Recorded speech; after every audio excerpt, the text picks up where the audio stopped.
നമ്മൾ ആവശ്യത്തിന് വേണ്ടി മാത്രമേ സംസാരിക്കാവൂ. ആവശ്യമില്ലാതെ സംസാരിക്കാൻ പാടില്ല.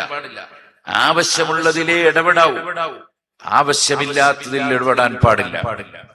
അൽഹംദുലില്ലാഹ്, ഈ ചെറുപ്പക്കാരായ പണ്ഡിതന്മാർ, ഞാൻ നിങ്ങളോട് ഓർമ്മപ്പെടുത്തുകയാണ്, നിങ്ങൾ പോയി സേവനം ചെയ്യുന്ന പള്ളികൾ, നിങ്ങൾ പോയി സേവനം ചെയ്യുന്ന സ്ഥാപനങ്ങൾ, അതിനോട് നിങ്ങൾക്ക് വലിയ സ്നേഹവും കൂറും ഉണ്ടാകും. ഒരു മഹല്ലത്തിലെ ഒരു പള്ളി, ആ പള്ളി നിർമ്മിക്കുന്നതിന് ആ മഹല്ലത്തിലെ ജനങ്ങൾ എത്ര കഷ്ടപ്പെട്ടിട്ടുണ്ടാവും. ആ പള്ളി നിർമ്മിക്കുന്നതിന് അതിന്റെ പ്രസിഡന്റും സെക്രട്ടറിയും ഒക്കെ എത്ര കഷ്ടപ്പെട്ടിട്ടുണ്ടാവും. അവരെ സംബന്ധിച്ചിടത്തോളം അവർക്ക് ശമ്പളമൊന്നുമില്ല, കമ്മിറ്റിക്കാർക്ക് ശമ്പളമൊന്നുമില്ല.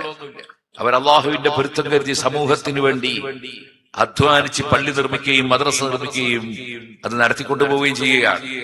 അവരെ ഏറ്റവും കൂടുതൽ സഹായിക്കേണ്ടത് അവിടെ സേവനം ചെയ്യുന്ന പണ്ഡിതന്മാരാണ്. നമ്മളെ മനസ്സിൽ ഒരിക്കലും ഈ കമ്മിറ്റിക്കാർക്ക് എന്തിന്റെ കുഴപ്പം എന്ന് ചിന്തിക്കുന്ന ദുഷിച്ച മനസ്സ് നമുക്കുണ്ടാകരുത്. നമ്മൾ അവരെ ശക്തിപ്പെടുത്തുന്നവരാകണം. ഇതേപോലെ തന്നെ പണ്ഡിതന്മാർ ഒരു സ്ഥലത്ത് സേവനത്തിന് പോയാൽ ആ സ്ഥാപനത്തിന്റെ മുഴുവൻ നന്മകൾക്കും നമ്മളായിരിക്കണം മുൻപന്തിയിൽ ഉണ്ടാകുന്നത്. ഉദാഹരണത്തിന്, ഇന്ന് ഒരാള്, ഞാനിങ്ങനെ വരുമ്പോ ഒരാള് ഫോൺ ചെയ്തു. അദ്ദേഹം ഫോൺ ചെയ്തിട്ട് പറഞ്ഞു, ഞാൻ തന്നെ ഉത്സാഹിച്ച് അദ്ദേഹത്തിന്റെ പരിശ്രമത്താൽ, അദ്ദേഹത്തിന്റെ പണം ചെലവഴിച്ച്, അല്ലെങ്കിൽ അദ്ദേഹത്തിന്റെ കുടുംബത്തിലുള്ളവരുടെ ബന്ധത്തിലുള്ളവരുടെ പണം ചെലവഴിച്ചുണ്ടാക്കിയ ഒരു പള്ളിയാണ്. ആ പള്ളിയിൽ സേവനത്തിന് നിൽക്കുന്ന ഒരു ചെറുപ്പക്കാരനായ പണ്ഡിതനെ സംബന്ധിച്ച് ഇന്ന് എന്നോട് അദ്ദേഹം വിളിച്ചു പറഞ്ഞു, ഉസ്താദേ, മഗ്രിബിന്റെ സമയത്ത് ആളുകളൊക്കെ പള്ളിയിൽ വന്നിരിക്കുന്നു. അങ്ങനെ ആളുകളൊക്കെ ഇമാമിനെ കാത്തിങ്ങനെ നിൽക്കുകയാണ്. ബാങ്ക് കൊടുക്കുന്ന ആള് ബാങ്ക് കൊടുത്തു, ഇഖാമത്തും കൊടുത്തു, ആളെത്തീര. അപ്പൊ പിന്നെ വാതിൽ പോയി മുട്ടി നോക്കി, വാതിൽ അടച്ചിട്ടുണ്ട്. സംഗതി മൂപ്പര് ഉറങ്ങുകയാണ്. മഗ്രിബ് നിസ്കാരത്തിന്റെ ജമാഅത്തിൽ പിറന്നു നടക്കുമ്പോ അപ്പുറത്ത് ഉറങ്ങുകയാണ്. ഇങ്ങനെയുള്ള സേവനമായി പോകരുത് നമ്മുടെ സേവനം. നല്ല ബോധം വേണം. ഞാൻ ഇന്നുണ്ടായൊരു സംഭവമായതുകൊണ്ട് ഞാൻ പറഞ്ഞു, നമ്മളൊരു സ്ഥലത്ത് ചെന്നാൽ ആ സ്ഥലത്ത് നമ്മൾ ക്ലാസ് എടുക്കുന്ന ക്ലാസ് റൂം നല്ല വൃത്തി വേണം. അത് നമ്മളാണ് നോക്കേണ്ടത്. നമ്മളെ കുട്ടികൾ വൃത്തിയാക്കും, പക്ഷെ നമ്മൾ പ്രചോദനം നൽകണം. കുട്ടികൾക്കിടയിൽ നല്ല മത്സരം സംഘടിപ്പിക്കണം. ഏത് ക്ലാസ് റൂമാണ് ഏറ്റവും നീറ്റിലുള്ളത് അവർക്ക് സമ്മാനം. അപ്പൊ എല്ലാ കുട്ടികളും മത്സരിച്ച് ആ ക്ലാസ് റൂം വൃത്തിയാക്കി.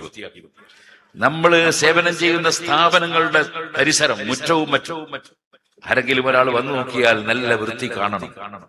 നമ്മൾ ക്ലാസ് എടുത്തുകൊണ്ടിരിക്കുന്ന സ്ഥലത്തേക്ക് ഒരാൾ കയറി വന്നാൽ അവിടെ ഒട്ടാ കുറെ കടലാസിന്റെ കഷ്ണം, കുറെ സംഗതികൾ, അങ്ങനെയാകാൻ പാടില്ല. ഇതേപോലെ നമ്മൾ ഒരു റൂമിൽ താമസിക്കുമ്പോൾ ആ റൂമിലേക്ക് ഒരാൾ കയറി വന്നാൽ സുബ്ഹാനല്ലാഹ്, ഇവിടെയാണോ ഈ മൈലാരി കിടന്നുറങ്ങുന്നത് എന്ന് തോന്നിപ്പോകുന്ന വിധത്തിൽ ആ റൂം വൃത്തികേടാകാൻ പാടില്ല. വളരെ നല്ല വൃത്തിയിൽ സൂക്ഷിക്കാൻ നമുക്ക് സാധിക്കും. ഞാൻ കർണാടകയിൽ ഒരു സ്ഥലത്തേക്ക് വയലിന് പോവാ. കാസർഗോഡ് നിന്ന് ഇങ്ങനെ പോകുമ്പോ എനിക്കൊന്ന് വാഷ്റൂമിൽ പോകണമെന്ന് തോന്നി. ഒരു പള്ളി കണ്ടപ്പോൾ ഞാൻ അവിടെ കാറ് നിർത്താൻ പറഞ്ഞു.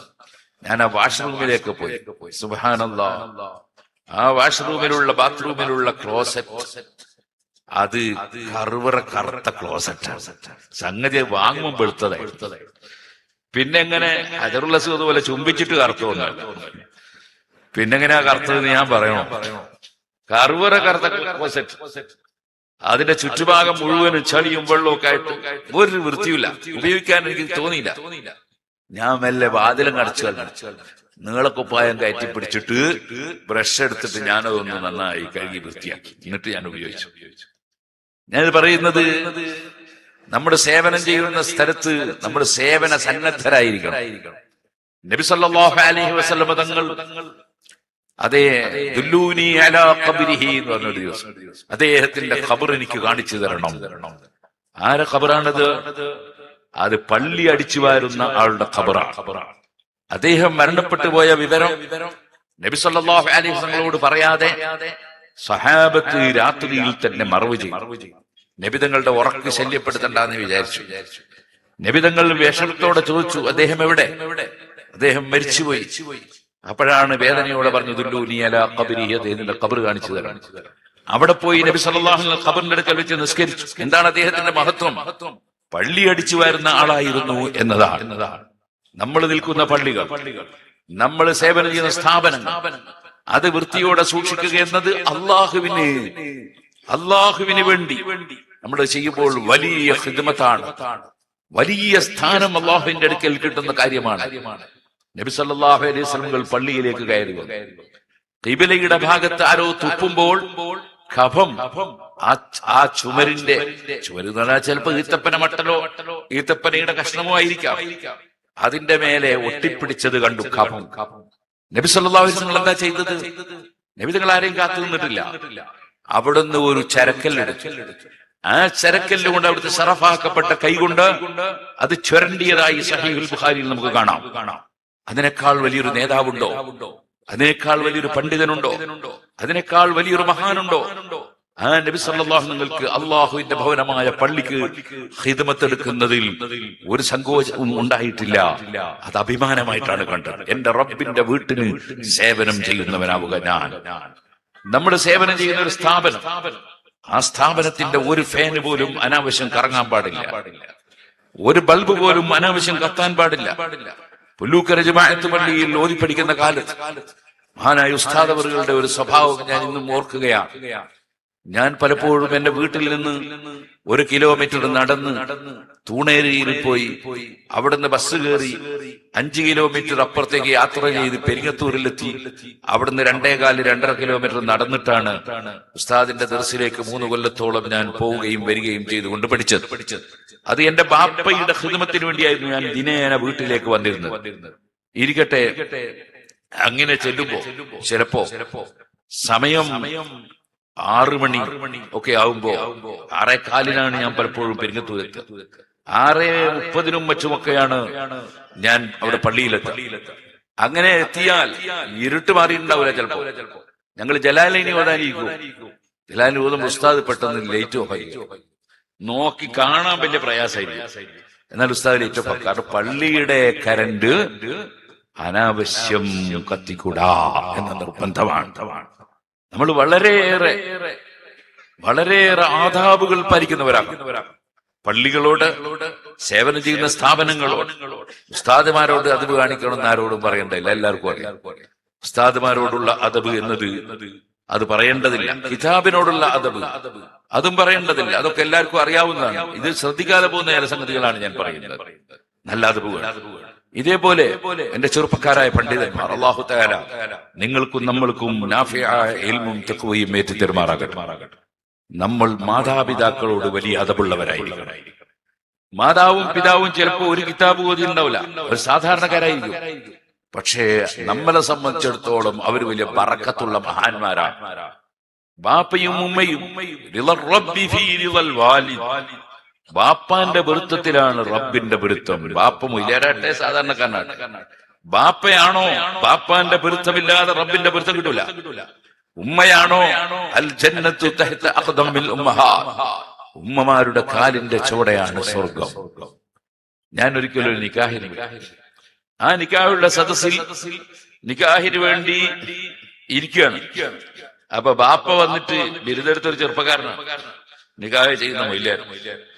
സുബ്ഹാനല്ലാഹ്, അദ്ദേഹത്തിന്റെ കൈപിടിച്ച് ബാപ്പ മകന്റെ കൈപിടിച്ചൊന്ന് ചുംബിച്ചു. സ്നേഹത്തിന്റെ പേരിലുള്ള ഒരു ചുംബനമാണ്. നിക്കാഹിനിരിക്കുമ്പോഴുള്ള ചുംബനാണ്. മകന്റെ കൈ പിടിച്ച് ചുംബിച്ചു. പക്ഷെ ആ മകന് ബാപ്പാന്റെ കൈ തിരിച്ചു ചുംബിക്കണം എന്ന ഒരു ചിന്ത വരാത്തതിൽ എന്റെ മനസ്സിൽ വല്ലാത്ത വേദന തോന്നി. ആ ബാപ്പ സാധാരണക്കാരനാണ്. പക്ഷേ ആ സാധാരണക്കാരനായ ബാപ്പ, അദ്ദേഹത്തിന്റെ ബറക്കത്ത് എത്രയാ, ആർക്കാണത് പറയാൻ കഴിയാ? അനിസ്കുർലി വലി വാലിദൈ, പരിശുദ്ധ ഖുർആനല്ലേ. മാതാപിതാക്കളോട് വലിയ ബഹുമാനം നമ്മൾക്കുണ്ടാകണം. അത് നമ്മൾ പ്രകടിപ്പിക്കണം. ഒരിക്കലും ഉമ്മാന്റെ മനസ്സിലോ ബാപ്പയുടെ മനസ്സിലോ ഒരിക്കലും നമ്മളെ സംബന്ധിച്ചിട്ട് ഞാനൊരു മുസ്ലിയാരാക്കിയിട്ടും ഇവൻ ഇങ്ങനെ ആയിപ്പോയല്ലോ എന്ന് ചിന്തിക്കുന്ന ഒരവസ്ഥാവിശേഷം ഒരു മുതഅല്ലിമിനും ഉണ്ടാകാൻ പാടില്ല. ബാപ്പയും ഉമ്മയും വലിയ ബർക്കത്തുള്ളവരാണ് എന്ന് നമ്മൾ മനസ്സിലാക്കണം. അതുപോലെ പ്രായമുള്ളവരോടുള്ള ആദരവ് നമ്മളത് പ്രകടിപ്പിക്കണം. അതുപോലെ ദുർബലന്മാരോടുള്ള ആദരവ് അത് നമ്മൾ പ്രകടിപ്പിക്കണം. സാധുക്കൾക്ക് വലിയ പരിഗണന നൽകണം. സാധുക്കൾ ദുർബലന്മാർ, ഇന്നമാ തുർസഖൂന ബിദുഅഫാഇകും, നിങ്ങൾക്ക് പലതും അല്ലാഹു തരുന്നത് നിങ്ങളിലുള്ള ദുർബലന്മാര് നിമിത്തമായിട്ടാണ് എന്ന് നബി സല്ലല്ലാഹു അലൈഹി വസല്ലം പറഞ്ഞില്ലേ? അതുകൊണ്ട് തന്നെ ദുർബലന്മാരോട് വലിയ കാരുണ്യവും ആദരവും നമ്മുടെ മനസ്സിലുണ്ടാകണം. അങ്ങനെ ആദാബുകൾ പാലിച്ചുകൊണ്ട്, പള്ളിയോടുള്ള ആദാബ് ഞാൻ പറയേണ്ടതില്ലല്ലോ.